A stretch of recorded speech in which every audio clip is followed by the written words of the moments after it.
जी भर के कर लो प्रभु का भजन, जी भर के कर लो प्रभु का भजन। मिले फिर मिले ना, मिले फिर मिले ना, मानव का तन, जी भर के कर लो प्रभु का भजन।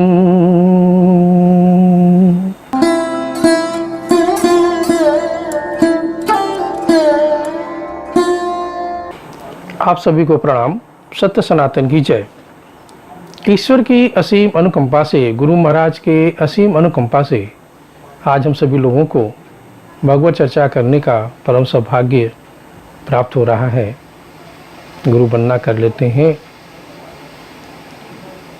बंदो गुरु पदकंज, कृपा सिंधु नर रूप हरि, महामोह तम पुंज,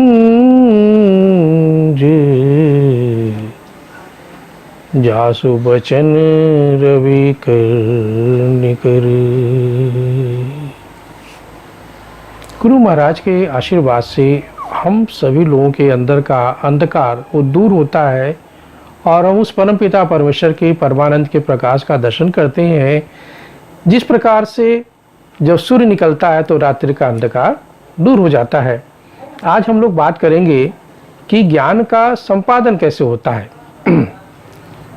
यानी कि जो राज विद्या है, जो गुप्त विद्या है, जो आत्मज्ञान की विद्या है, जो परा विद्या है, वो किस प्रकार से हम लोगों में आता है, कैसे क्या होता है, इसके बारे में जरा सा आज हम लोग चर्चा करेंगे।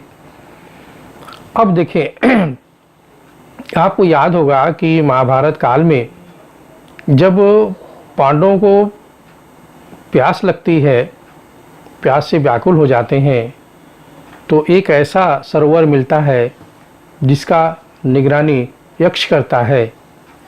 जैसे लोग पानी पीने जाते हैं तो सबके सब मूर्छित हो जाते हैं। युधिष्ठिर जी बचते हैं। युधिष्ठिर जी से ये उसमें शर्त होती है कि पहले यक्ष के प्रश्न का जवाब देना है, फिर पानी पीना है। युधिष्ठिर महाराज जो है थोड़े क्या आप जानते हैं, वो धर्मात्मा आदमी थे, धैर्यवान थे। उन्होंने यक्ष के प्रश्न को सुना।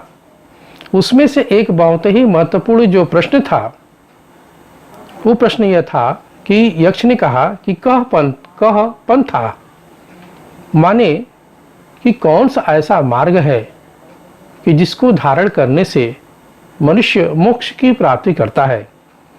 ये बड़ा ही अहम प्रश्न एक है। तो युधिष्ठिर महाराज कहते हैं कि अब आप जानते धर्मात्मा आदमी थे, धैर्यवान थे, अब प्यास लगी हुई है, फिर वो भगवान कृष्ण की लीला को समझते, तो वो समझ रहे थे कहीं न कहीं कि प्रभु कुछ संसार को मार्ग दिखाना चाहते हैं। तो वो युधिष्ठिर जी महाराज कहते हैं, क्या कहते हैं, तर्को प्रतिष्ठा श्रुतियो विभिन्ना, नैको मुनिर यस्य वचः प्रमाणम, धर्मस्य तत्वम निहितम गुहायाम, महाजनो येन गते सपंथा। मानिस को आप समझने का प्रयास करिए। जैसा ये आप जानते हैं कि तमाम लोग तमाम तरह की बातें करते हैं, यानी कि कई तरह की श्रुति से सुनी हुई बातें हैं जिसका समाज में एक प्रतिष्ठा है कि नहीं, ठीक है, ऐसा ही होता है। और ये कहने वाले तमाम ऋषि मुनि थे, जो एक से बढ़कर एक थे। हम ये नहीं कह सकते थे उसमें श्रेष्ठ कौन है, सबकी अपनी अपनी बातों की प्रतिष्ठा एक थी। तो अब इसमें कंफ्यूजन क्रिएट हो जाता है कि किसकी बात सही है, किसकी बात गलत है, मोक्ष कैसे प्राप्त होगा, धर्म क्या है, वगैरह वगैरह। ये वो तो आगे कहते हैं, धर्मस्य तत्वम निहितम गुहायाम, कि जो आप धर्म का जो तत्व है, जो भगवान को पाने का जो घट घट वासी है, जो मूल तत्व है, जिसको जानने के बाद कुछ जानना बाकी नहीं रहता, वो क्या है कि वो गुप्त है, निहितम गुहायाम, गुप्त है, गुप्त रूप से छुपा हुआ है। अब यदि जन सामान्य को नहीं समझ में आता है कि क्या बात सही है क्या बात गलत है, तो उसको वो देखना चाहिए कि महाजनों, महाजन माने कि जो समाज का कल्याणकारी है, जो समाज के बारे में सोचता है, जो समस्याओं का समाधान करता है, धर्म की स्थापना करता है, उसी रास्ते पे जन साधारण को भी चलने का प्रयास करना चाहिए। फिर अब यहाँ पे तुलसीदास जी महाराज कहते हैं कि अब देखो भाई, जब जब होई धर्म की हानि, बाढ़ी असुर अधम अभिमानी, तब तब धर प्रभु विविध शरीरा, हरई दया निधि सज्जन पीरा। तुलसीदास जी महाराज भी कहते हैं कि देखो, जब जब इस धराधाम पे धर्म की हानि होती है, यानी कि पापाचरण बहुत ज़्यादा बढ़ जाता है, और असुर, असुर माने जो ऐसे राक्षस जो धनवान है, बाहुबली है, पैसे मतलब कि जिनका मान सम्मान सिर्फ इसलिए कि वो बाहुबली है, धन वैभव उनके पास है, उनके आगे की जन सामान्य की नहीं चलती, अभिमानी हो जाते हैं। तब जब कोई मार्ग नहीं बचता, तब तक भगवान को इस धराधाम पे मानो तन धारण करके आना पड़ता है, और जो सज्जन लोग होते हैं उनकी पीड़ा को वो हरते हैं। अब आप देखें, अब आप ये जो गुप्त ज्ञान है, राजविद्या है, तत्व विद्या है, इसको आप कैसे समझे? पहले हम आत्मा की बात करते हैं। हम अपनी आत्मा को क्यों नहीं देख पाते? आत्मा भी एक प्रकाश है, मरने के बाद यही प्रकाश शरीर से बाहर चला जाता है, हमारे सारे नाते रिश्ते खत्म हो जाते हैं। तो अब उसको समझने के लिए आप ऐसे समझिए जैसे कोई सिक्का है, वो धरती पे गिर गया। अब धरती पे गिरने के बाद जो है उस सिक्के पे धूल जम गया, गर्दा जम गया, मिट्टी जम गई, लेकिन सिक्के का अस्तित्व है, लेकिन उसके बाद भी वो हमें दिखाई नहीं पड़ता। जब उसको बाहर निकालते हैं तो वो साफ करते हुए दिखाई पड़ने लगता। उसी प्रकार से हमारा मन इतना कलुषित हो गया है, हम इस दुनिया के संसार के चकाचौंध में इतने फंस चुके हैं, अपने मान सम्मान को हम बचा नहीं पा रहे हैं, घर परिवार बिखर रहे हैं। आपके बड़ी बड़ी गजब की बात यह है कि आपको गाइड करने वाला आप खुद नहीं है, आपको गाइड करने वाले आपके लोग हैं, जो बताते हैं कि आपके घर में क्या बनना चाहिए, आपके घर में क्या नहीं बनना चाहिए, आपके घर में क्या व्यवस्था होना चाहिए, जबकि उनका घर खुद भी बिखरा हुआ है, लेकिन वो आपके घर में इंटरफेयर करते हैं। और आजकल जो है आप जान ही रहे हैं कि जो लक्ष्मी है, वो लक्ष्मी किसी की बात सुनने को तैयार नहीं। वो ये सोचती हैं कि दूसरे घर बहुत अच्छा है तो हमें उसी प्रकार से उनकी नकल करना चाहिए। यानी कि कहने का मतलब ये है कि अधर्म के मार्ग पर सब हम लोग चले जा रहे हैं। तो अब ये एक तरह से मिट्टी है, ये हमारी आत्मा पे वो ऐसा आवरण चढ़ जा रहा है कि जैसे मुर्गा खाना, मांस खाना, दारू पीना, ये सब क्या है कि ये ऐसी तामसिक प्रवृत्तियां हैं जिससे कि हमारी आत्मा पे वो ऐसी काई जम जाती है कि उसका हम दर्शन नहीं कर पाते। अब इसको जब हम हटाते हैं तो हटाने के बाद जो है ये भगवान क्या करते हैं कि अपने उस अंशी को, यानी उस अंश को आपको दिखाते हैं, और वो गुप्त विद्या, राजविद्या आपको काम करने लगती है। अब देखिए भगवान ने क्या किया कि जब सृष्टि की स्थापना की तो सृष्टि की स्थापना करने के पे उस विद्या को सबसे पहले किसको दिया? वैवस्वान को दिया। अब वैवस्वान ने वो विद्या राज ऋषियों को दी, और राज ऋषियों से वो विद्या आगे को बढ़ती है।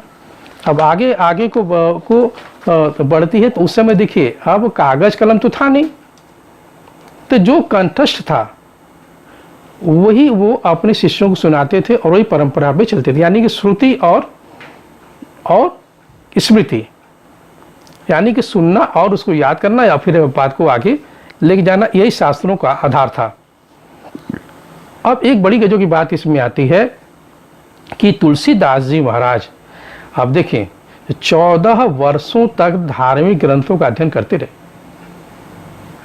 14 वर्षों तक कठोर तरीके से धार्मिक ग्रंथों को सोचने समझने के बाद उसी बातों को श्री रामचरितमानस नामक महाकाव्य में उन्होंने रखा है। ये आप बात समझें। और जब उन्होंने उस ज्ञान को समझा, ज्ञान को समझने के बाद मूल तत्व को समझे, तब जाकर के उनको ये धर्म की रक्षा हुई। अब जैसे गायत्री मंत्र भी आता है, तो गायत्री मंत्र में आप देखें क्या कहा जाता है, ओम भूर्भुवः स्वः तत्सवितुर्वरेण्यं भर्गो देवस्य धीमहि धियो यो न प्रचोदयात्। माने कि हम उस परम प्रकाश परमानंद की रोशनी को देख रहे हैं और हम उसी का ध्यान करते हैं, हमें इसी में विलीन भी होना है। तो अभी क्या है कि ये बात तो आपने सुन लिया, हमने कह दिया, लेकिन वो परम प्रकाश आप जब देखेंगे तभी ना आप समझेंगे, उसी तभी ना उसका ध्यान करेंगे, कि कहने से तो होगा नहीं।